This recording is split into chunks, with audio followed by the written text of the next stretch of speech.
Hey, welcome to Not Your Normal Channel, where we systematically rank a new Disney movie every week.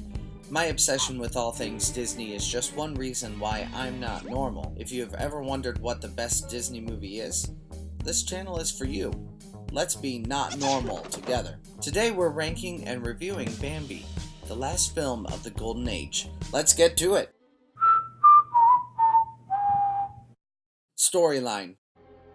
There is something strange about these Golden Age films. They all have extremely simple and yet gruesomely dark storylines. Come back next week for more on that. But for now, Bambi is a simple movie. This coming-of-age story might be the simplest of all the Golden Age. Bambi is born, learns about the world, experiences some massive trauma, matures off-screen, finds a woman, and has children of his own. The interesting thing is that, for all its simplicity, it feels complex. Unlike Snow White, which was firmly rooted in a fairy tale world, Bambi is firmly rooted in reality. Sure, the animals talk, but they are not fully anthropomorphized. Previously, we have seen Honest John, who is the fox equivalent of a human, and Dumbo, who is the elephant's emotional equivalent of human experience. But Bambi is the opposite. He is the human equivalent of an animal. Bambi acts as our avatar, that we might understand the world from an animal's viewpoint. We experience the world as him, and that creative change causes this story to go from simple filler to simple world building. Sure, the world building is not vast, but it frames a familiar world through new eyes. The storyline of Bambi is fascinating to me, even though it looks on paper like it would be horribly boring. It can be enjoyed on several levels, and I was surprised to find out how much I liked it. It does, however, have a bit of an issue with tone. I mean, Bambi's mom is shot, and the very next scene,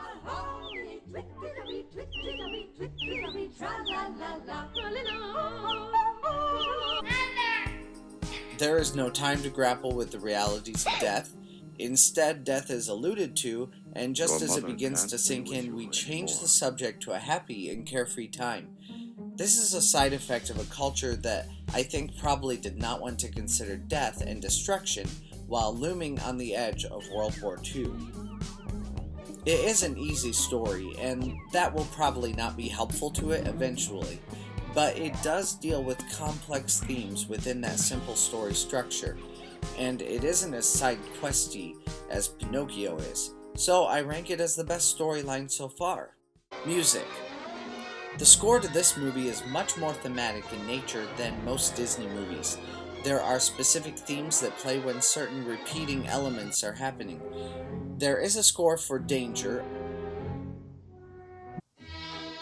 a score for love,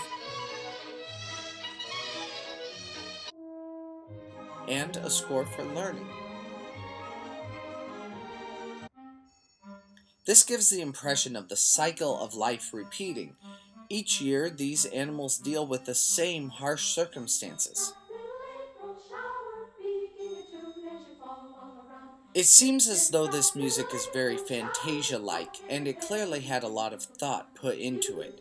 It takes Disney animation to a whole new level of musical artistry. I love the orchestrations, but do not love the songs themselves, as they offer very little in the way of development for the story. They also are very clearly dated to the 1940s.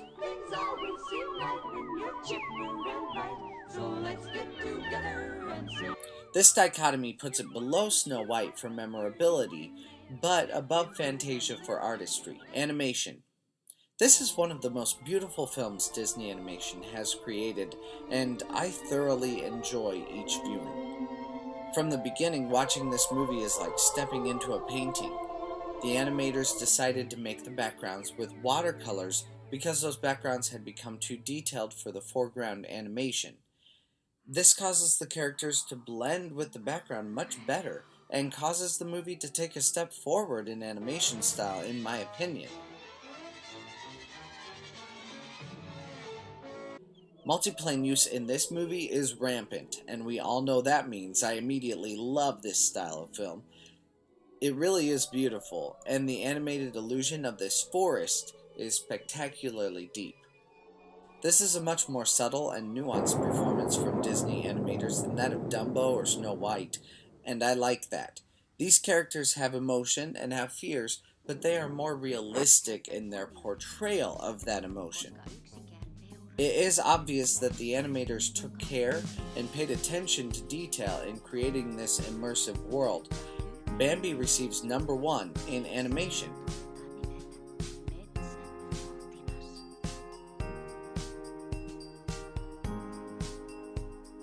Character. As a result of these characters being avatars for humans, the storyline is complex, but character development is not. These characters stick to traditional roles, but that may have been needed to help this audience feel connected to the characters.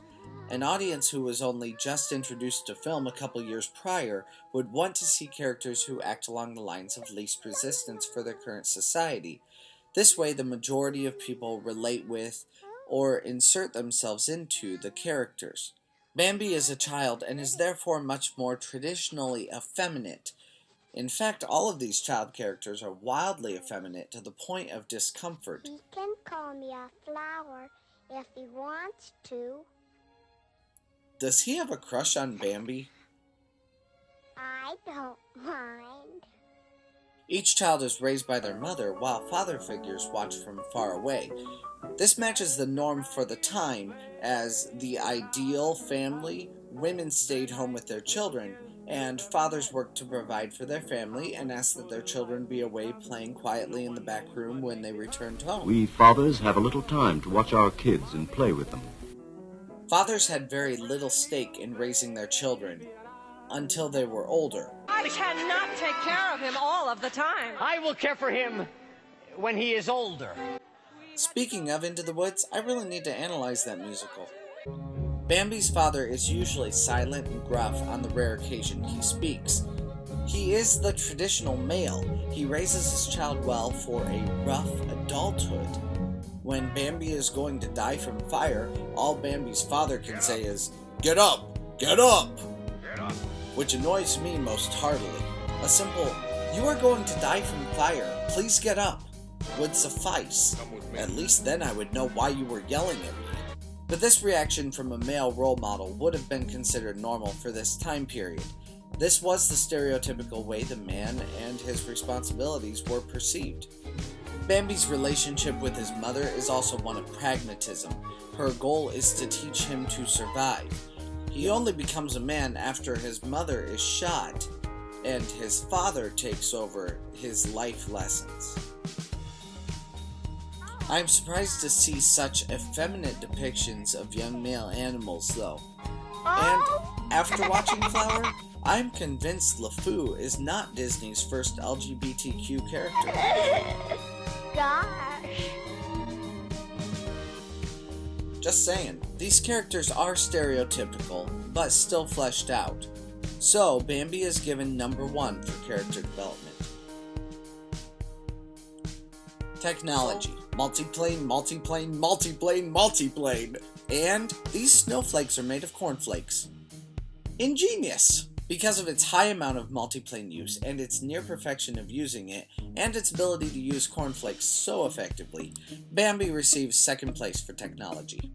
I have discovered that I am severely weighting the averages toward older movies recently, so there has been a very small change to my rating system. That will affect Fantasia and Dumbo, which have gone up and down a slot respectively. Dumbo is now in last place. So, that is sad for Dumbo fans. We'll see what happens from here. And, averaged together, Bambi becomes the number 1 movie for this week. Hey YouTube, this was the last movie of Disney's Golden Age. What did you think, and what did you learn about this era of Disney movies? Leave a comment below. Subscribe and hit that bell so you don't miss a moment of this journey to the ultimate Disney movie. Check out last week's video here. And a playlist of all of my videos here. Also, watch for next week's video, which will be a recap of the Golden Age movies. See you again soon!